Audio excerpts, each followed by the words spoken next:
Hello, back again. I don't know if I'll put this up on BitChute or just YouTube. This is both the video I've been wanting to make, and not the video I've been wanting to make. I tried to make this video yesterday and ran into issues. I'm also in that sense, yes, it is the video I was wanting to make, but I was also wanting to do one on that Ricky Gervais. I just can't find video footage of the full, for lack of better terms, pop bomb promo, where he basically went out and hammered the Hollywood elite. If I can ever find an unedited video of that where I can watch it, I'll be more than happy to do an opinion on that, if I remember to do so. But I did not share my New Year's video on BitChute. So I go through the hassle of uploading this to BitChute, and I'm referencing that it's on my YouTube channel.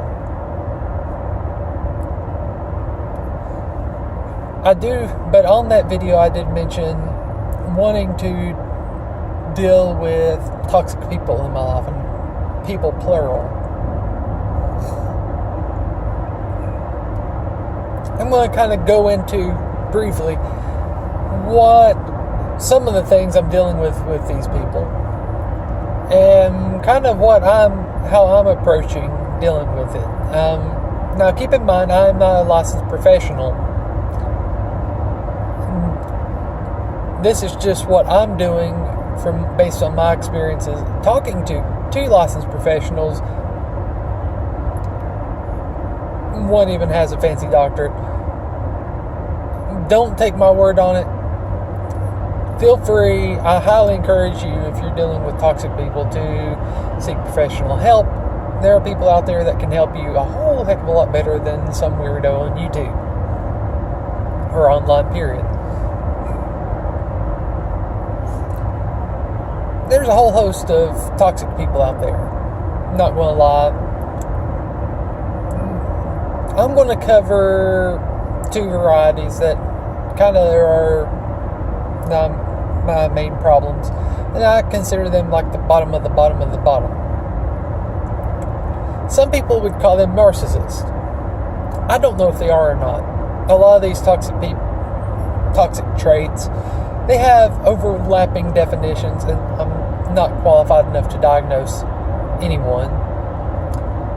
And let's face it, narcissist is like the flavor of the month for I can't get along with someone, therefore they're a narcissist. And one of the licensed professionals I have talked to has even pointed out that right now there is a tendency to call them that, although these people do kind of fit some of the check marks, if you will.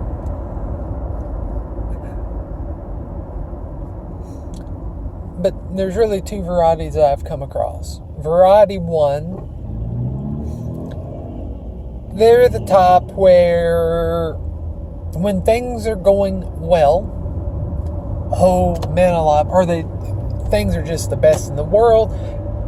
No one has ever had it any better, and you're going to hear about it. But if they sneeze the wrong way, by golly, there's no one else had it any worse. FML, and in some cases, they even hint at wanting to, die or kill themselves. And you're going to hear them complain. Either way, when things are good, you're going to hear the best in the world, and when things are bad, you're going to hear the worst in the world. And they will absolutely blow you up on it. The other top is when things are going well, you don't hear from them. If you try to reach out to them to ask a question or something, they will not respond. Or typically don't respond. Sometimes they will, but more often than not, they will not. And they're out with I'll get to that. But when things go bad or start going bad, they will blow you up. They will call, text, email, message you on Facebook or social media, and they will literally wear you out. No one has literally had it any worse than them, no matter what, and all that crap. You're going to hear about it no matter what. Yada, yada, yada, yada, yada. And sometimes it can get, in both cases, it can get excessive. I know I've had issues with these types of people where it's when my boss is making me do a part of my job I don't like. No one's ever had it any worse than me. Let me complain about it over multiple phone calls that last over 20 minutes. A couple dozen emails and over 100 text messages. Because no one has ever had it worse, which is funny because in this particular instance, and this did happen, it was close to 200 text messages. I had food poisoning and told them that when they called the first time. I sent a text message, I'm sick, don't feel good, blah blah. Told them that, and they responded by calling again and emailing and texting over and over and over. And the thing is with these people, they'll literally, if you don't satisfy their need by other means of contact, they will, even if they know where you live, they will come to your house, ask me how I know.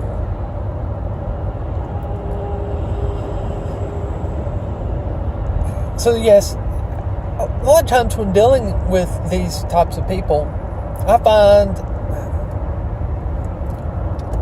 my willingness to get out of bed, to do anything, to go anywhere, to be around others, to have any type of interaction or meaningful relationship with others goes down the drain. I'm 32 years old, going to be 33 here in a couple months. I'm sick and tired of it. And I've let it go on far longer than was really beneficial to me, way too long. And I've talked it over, and I've been provided by two different licensed professionals the two different ways to deal with it. And both of them have mentioned this.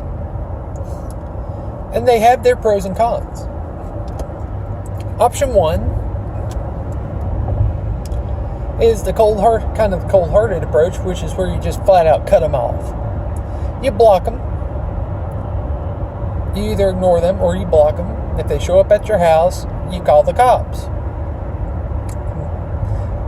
I'm not doing that. The second approach is to find a way to engage them where you kind of protect yourself and you kind of at the same time diffuse the situation and get them to where they look for someone else to, you kind of hope that they'll change, but they won't. And so you just kind of encourage them to find another source, if you will. The pro to the first one is you can get them out of your life in a hurry. But there can be repercussions. You never know how people like that will react. And you never know what they might try to do with themselves. And you may wind up feeling guilty and all that crap. The second one is a much more gradual approach, and it gives you plenty of opportunities to do therapy on yourself, to find your own, help identify some of your own shortcomings and that you can work on if you like, which is what I'm trying to do. It gives you the opportunity you can show them that there's a better way, but it's up to them to take it.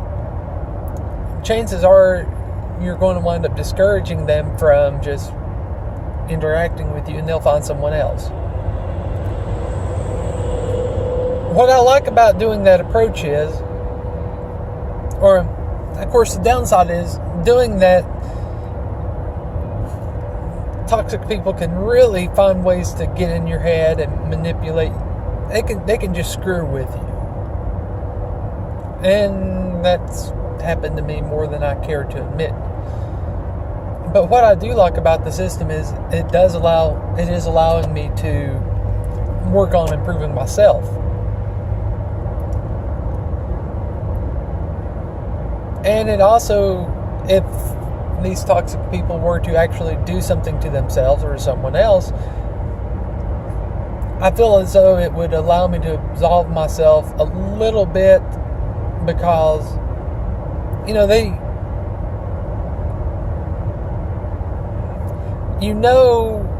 there's a 99% chance they use this woe is me, poor pitiful me, might as well whatever, in suffering, whatever.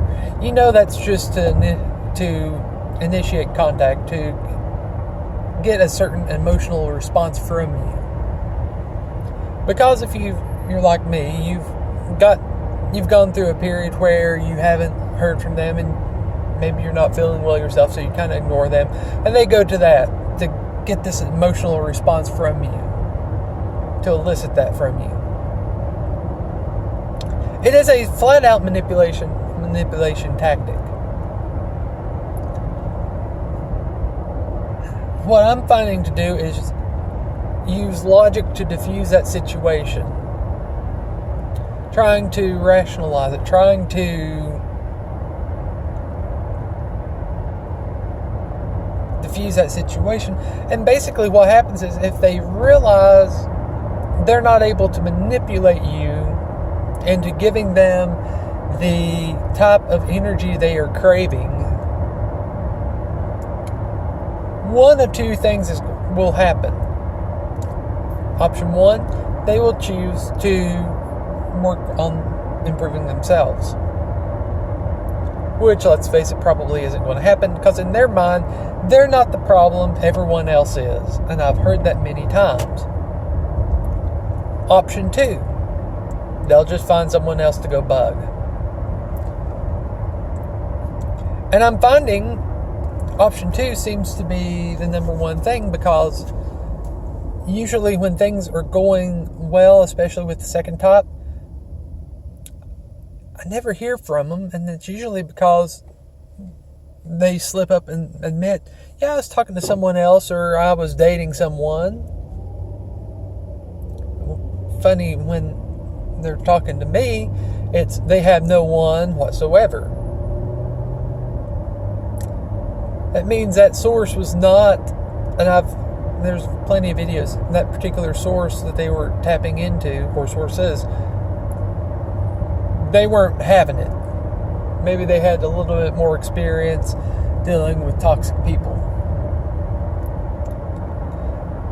Basically, what I'm trying to do is wean them off of me, in hopes that there won't, when the ties are ultimately broken, they won't be encouraged to return, if you will, at a later date and time.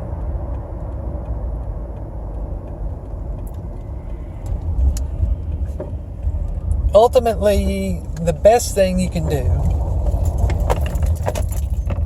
is really to seek help, but you have to kind of play it by ear a little bit to suit your particular situation. But ultimately, if I had to leave you with some advice, I'm getting ready to conclude this video. Would be the words to the old Kenny Rogers song, The Gambler. You've got to know when to hold them, know when to fold them, know when to walk away, know when to run. Sometimes when you're dealing with toxic people, the best thing you can do is just kick them to the curb. The quicker, the better. But if it's not that bad and you can keep from